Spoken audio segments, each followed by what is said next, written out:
Nathan sama sekali tidak menganggapnya serius, melakukan aktivitas seperti biasa. Kirana tampak kecewa untuk beberapa saat. Di masa lalu, Nathan akan menyelesaikan masalah dengan segera, tidak akan menunda sampai hari berikutnya.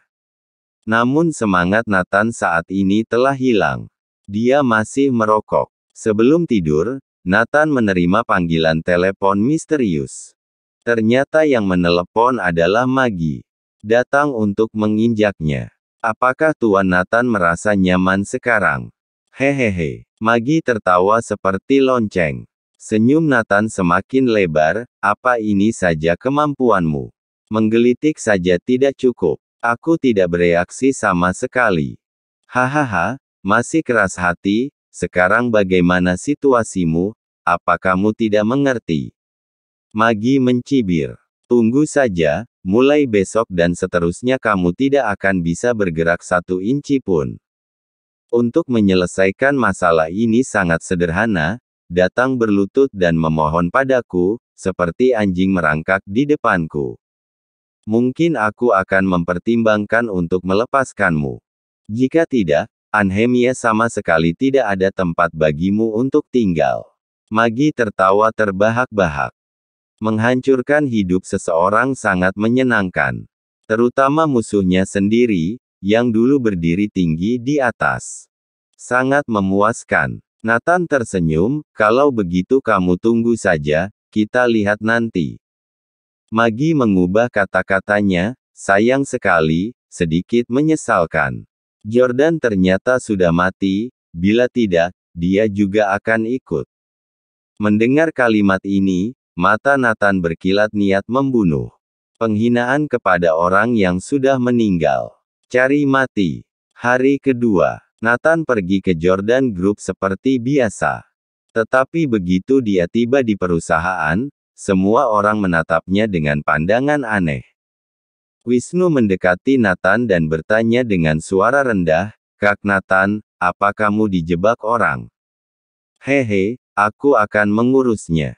Nathan mengangguk. Tapi tidak semua orang sadar seperti Wisnu. 80 hingga 90% orang percaya bahwa wawancara Maggie itu benar. Para eksekutif tingkat tinggi itu memandang Nathan dengan rasa jijik yang kental di mata mereka. Biasanya mereka memandang sebelah mata, tetapi sekarang berbeda. Nathan, kamu masih punya muka datang ke perusahaan. Cepat pergi, jangan buat kami malu. Ya, meskipun Jordan Group didirikan belum lama, tapi perusahaan kami mana boleh tercemar oleh orang kotor sepertimu. Jolene bahkan lebih sakit kepala. Karena belasan eksekutif tingkat tinggi bersatu, memaksanya untuk memecat Nathan. Jolene yang tak berdaya dipaksa mengadakan rapat dan mengambil suara untuk memutuskan apakah Nathan tinggal atau pergi. Hasilnya bisa ditebak, kebanyakan orang ingin Nathan pergi. Sangat sulit bagi Jolene untuk mencari Nathan dan memberitahu berita pemecatannya. Sementara begitu saja. Nanti aku akan memikirkan cara lagi. Jolene juga merasa sangat bersalah. Tidak apa-apa. Nathan akhirnya meninggalkan Jordan Group. Memang dia sedang sibuk dengan konferensi promosi investasi dan tidak bisa datang ke Jordan Group. Semuanya sangat kebetulan. Ketika berita kepergiannya keluar, seluruh Jordan Group bersorak-sorai. Hampir menyalakan petasan untuk merayakannya. Tania, Samuel dan yang lainnya tersenyum tak berdaya. Kalian senang-senang dulu saja. Saat dia kembali, kalian semua akan dipecat. Nathan datang ke pusat konvensi dan pameran Anhemia untuk melihat tata letak tempat tersebut. Staf yang bertanggung jawab setelah mengetahui identitas Nathan, sangat ketakutan. Tuan Nathan, sejauh ini, kami telah menerima aplikasi dari 74 perusahaan besar, dan jumlahnya masih terus bertambah. Ini daftarnya. Silakan lihat. Nathan membolak-baliknya, memang menarik banyak perusahaan besar. Oh iya, stasiun TV Anhemia dan beberapa media ingin melakukan wawancara tentang konvensi ini, ingin mempromosikan lebih awal, bagaimana menurut Anda? Orang yang bertanggung jawab bertanya. Boleh, promosikan lebih banyak, banyak manfaat. Oh iya, siapa reporter dari Anhemia TV yang akan wawancara? Nathan bertanya dengan santai. Oh, coba aku periksa, seorang reporter bernama Maggie, kata penanggung jawab. Nathan tidak berbicara, hanya tersenyum. Dunia ini sempit. Saat ini, Maggie dan banyak pihak media sedang menunggu di luar aula. Dia baru saja mendapat kabar bahwa Nathan dipecat oleh Jordan Group. Maggie sangat senang, menyenangkan. Dia mencibir, Nathan, ini hanyalah permulaan, selanjutnya kesulitanmu akan datang. Nanti mungkin kamu tidak akan dapat membeli air dan beras, kamu akan mati kelaparan di jalanan Anhemia.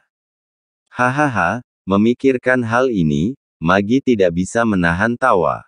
Ada apa Nona Maggie? Beberapa rekan bertanya dengan rasa ingin tahu. Tidak ada, hanya merobek musuh lama. Membuatnya tidak punya tempat untuk pergi. Mata bahagia Maggie menyipit menjadi bulan sabit. Itu benar-benar berita yang menggembirakan. Semua orang menimpali. Ya, nanti setelah selesai aku akan mentraktir kalian semua. Suasana hati Maggie sangat baik. Baik, pemimpin mengatakan bahwa kalian bisa masuk untuk wawancara, tetapi beberapa hal terlarang tidak dapat dilaporkan. Kalian tahu aturannya, kata staf pusat konvensi dan pameran kota. Paham, paham. Semua orang mengambil peralatan dan segera memasuki aula. Maggie mendekati anggota staf dan bertanya dengan genit, kalian dari tadi berbicara tentang pemimpin, siapa pemimpinnya? Jangan bilang siapa-siapa. Pemimpin ini benar-benar bertanggung jawab. Dia datang melihat tata letak tempat secara langsung. Dia adalah wakil pemimpin Anhemia, pemimpin Clark yang bertanggung jawab atas konferensi promosi investasi ini. Aku baru saja melihatnya, dia masih muda, belum genap 30 tahun. Kata staf. Mendengar ini, mata Maggie berbinar. Bukankah ini tugas yang diatur bos stasiun TV untuk dirinya? Tidak diduga pemimpin Clark misterius ini datang hari ini. Maka hari ini adalah kesempatan besar. Aku harus mewawancarai pemimpin Clark ini. Jika kondisinya memungkinkan, Maggie juga ingin terjadi sedikit kisah romantis. Lagi pula seorang pemimpin yang berusia kurang dari 30 tahun. Pasti muda dan menjanjikan. Setelah tiba di aula, semua orang terlihat fokus dalam pekerjaannya. Profesionalisme Maggie masih sangat kuat. Mengalahkan rekan-rekan lain yang hadir. Dia adalah orang pertama yang menyelesaikan tugasnya. Namun, dia tidak pergi, tetapi berkeliling di sekitar aula. Dari saat dia memasuki aula, dia melihat sekeliling. Untuk menemukan pemimpin Clark. Tapi setelah melihat-lihat, tidak ada yang cocok. Sepertinya pemimpin Clark ada di belakang panggung. Jadi setelah berkeliling dia datang ke belakang panggung. Ada terlalu banyak kamar. Maggie mulai mencari kamar demi kamar. Setelah mencari puluhan kamar, dia membuka pintu, akhirnya ada banyak orang di dalam. Semua orang mengelilingi seorang pria muda. Melihat gaya dan auranya, Maggie yakin bahwa ini adalah pemimpin Clark yang baru. Tapi ketika dia melihat punggung pria itu, dia merasa sangat familiar. Sepertinya aku pernah melihatnya di suatu tempat. Maggie sangat bersemangat dan cemas. Sekarang pemimpin Clark telah ditemukan. Maka dia tidak akan membiarkan kesempatan ini berlalu. Harus bisa mewawancarainya.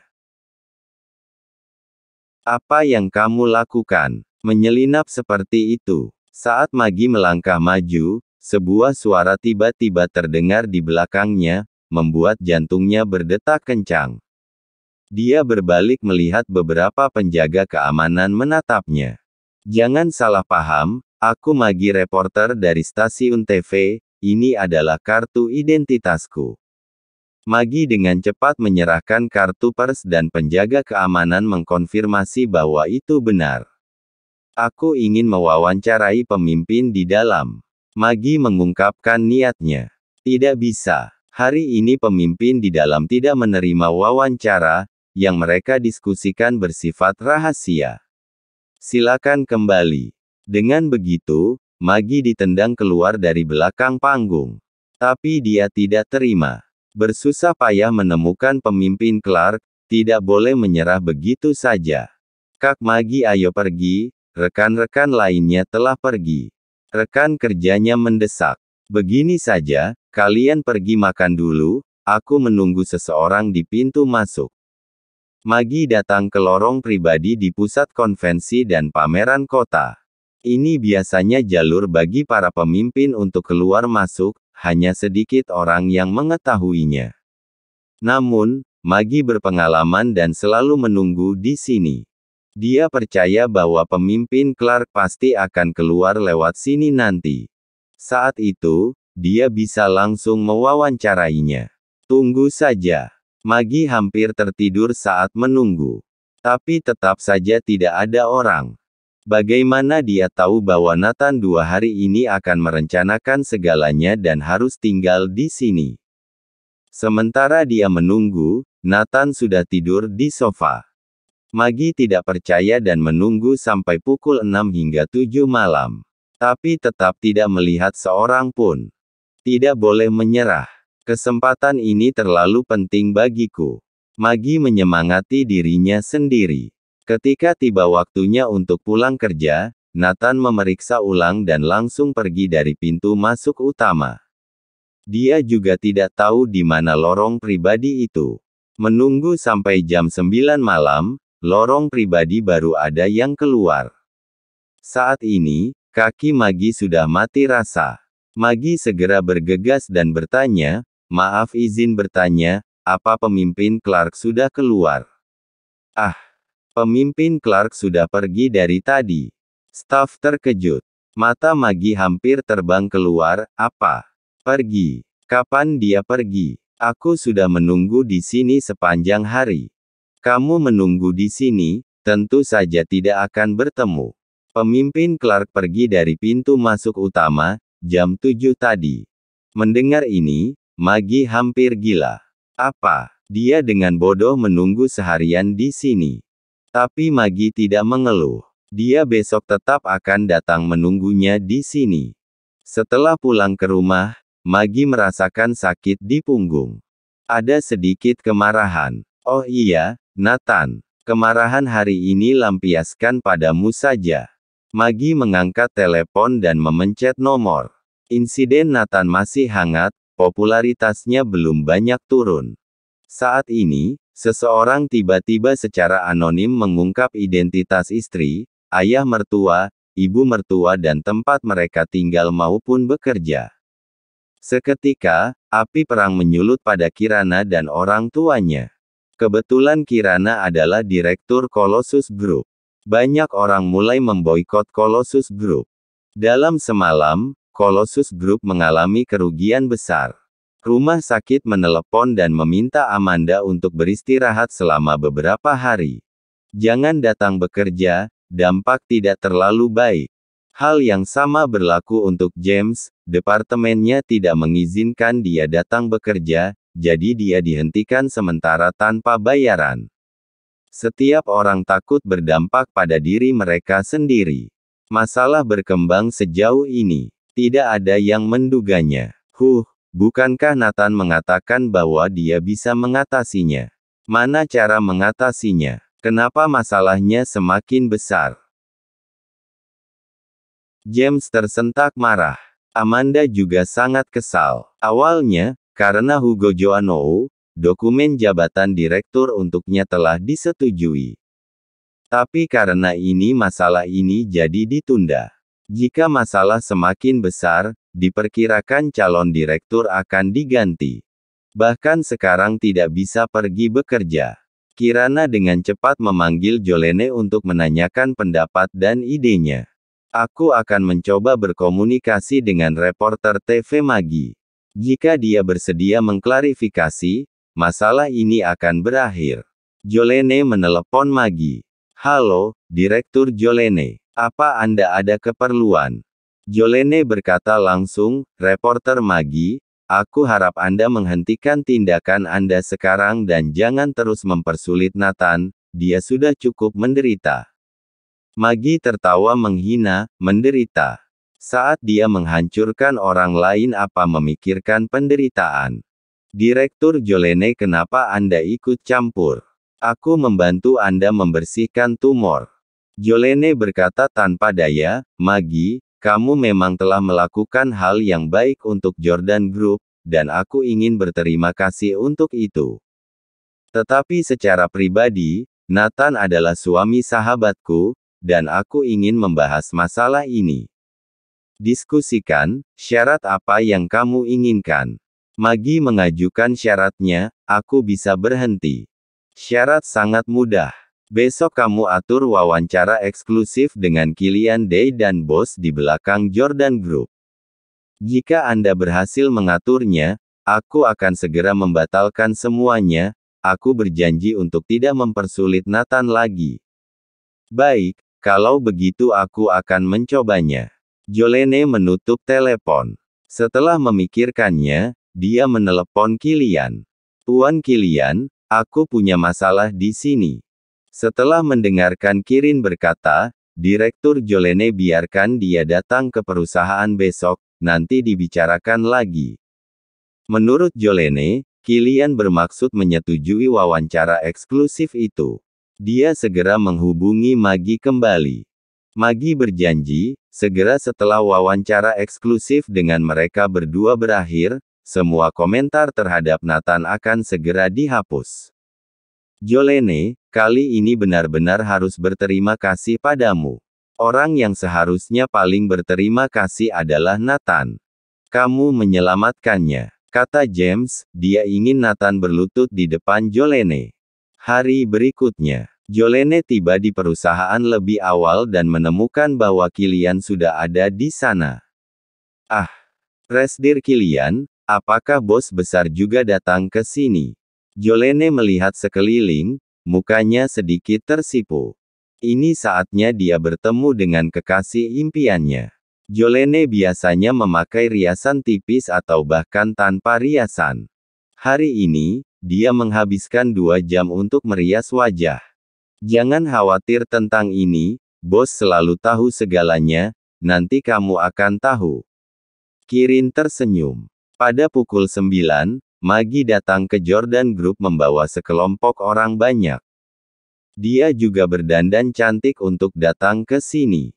Tujuannya juga sangat sederhana, dia harus menundukkan Killian dan bos misterius itu. Dengan mengerahkan segala cara, Jolene secara pribadi membawa Maggie ke ruang kantor tempat Kirin berada. Reporter Maggie, aku perkenalkan, ini adalah Presiden Direktur Killian Day. Jolene memperkenalkan. Ketika Maggie melihat Kirin, dia tercengang. Begitu muda, begitu tampan. Pasti pria paling tampan yang pernah dilihatnya. Halo Tuan Killian, aku Maggie, seorang reporter TV. Aku sangat senang bisa mewawancarai Anda hari ini. Maggie segera melangkah maju, mengulurkan tangan putihnya yang lembut, juga mengedipkan mata pada Kirin. Keluar. Syarat apa yang kamu miliki untuk mewawancaraiku? Siapapun tidak menduga Kirin akan mengamuk tiba-tiba. Suara ini, bahkan Jolene ketakutan. Senyum Maggie dan rekan-rekannya menghilang seketika. Mereka menatap kosong ke arah Kirin. Keamanan, bawa orang-orang ini keluar. Akhir-akhir ini, semua sampah juga bisa menjadi reporter. Kirin tampak tidak senang. Segera, Wisnu datang dengan sekelompok besar penjaga keamanan, untuk mengusir Maggie dan yang lainnya. Kenapa? Direktur Jolene bukankah sudah menyetujui untuk melakukan wawancara eksklusif hari ini? Ada apa ini? Maggie memandang Jolene. Haha, biar ku jelaskan, stasiun TV bisa datang untuk wawancara, asalkan reporternya bukan kamu. Killian berkata. Jolene menunduk, wajahnya pucat. Dia tidak tahu mengapa Kilian memiliki kritik yang begitu besar terhadap Maggie. Ini baru pertama kali bertemu. Masalahnya jika tidak membiarkan Maggie wawancara, masalah Nathan tidak akan terselesaikan. Dengan susah payah akhirnya Maggie menyetujui. Tapi dia tidak bisa mengubah apapun. Jadi ini sangat sulit. Karena posisi di Jordan Group, Maggie tentu tidak berani marah pada Kilian. Dear Kilian, tidak apa-apa Anda tidak menyukaiku, tetapi di Jordan Group yang memiliki hak untuk berbicara bukan Anda. Mungkin bos menerima wawancara aku. Maggie bertanya sambil tersenyum.